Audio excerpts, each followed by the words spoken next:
పొద్దున్నే లేచినామా, బ్రష్ చేసుకున్నామా, బండి ఎక్కినామా, జిమ్కి వెళ్ళినామా, వర్కౌట్ చేసినామా, సాటిస్ఫై అయినామా. ఇది ఈ మధ్య మన డైలీ వారీ కార్యక్రమం.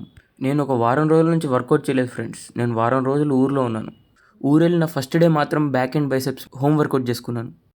మిగతా 6 రోజులు మొత్తం ఖాళీ, వర్కౌట్ లేదు, ఏం లేదు. ప్రశాంతంగా దొబ్బి తిని పడుకున్నాం. ఈరోజే 5ంటికి ల్యాండ్ అయిపోయాం.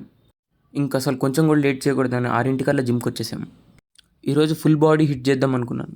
బైసెప్స్, షోల్డర్, బ్యాక్ కొట్టాను.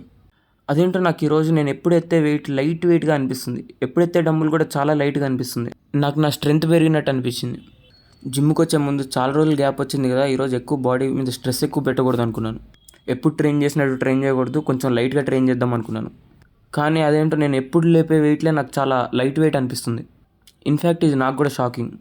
అండ్ దీని వెనకాల ఒక మంచి సైంటిఫిక్ రీజన్ కూడా ఉంది. అదేంటంటే నేను రోజు నా మజిల్స్ని ఓవర్ ట్రైన్ చేస్తాను. దానికి ఎనఫ్ రెస్ట్ అనేది దొరకదు. సో ఇన్ని రోజులు బాగా రెస్ట్ తీసుకొని బాగా రికవర్ అయింది నా మజిల్. సో నా స్ట్రెంత్ కూడా బాగా పెరిగింది. నా అప్పర్ బ్యాక్ మజిల్స్ డెఫినేషన్ అయితే బాగా పెరిగింది.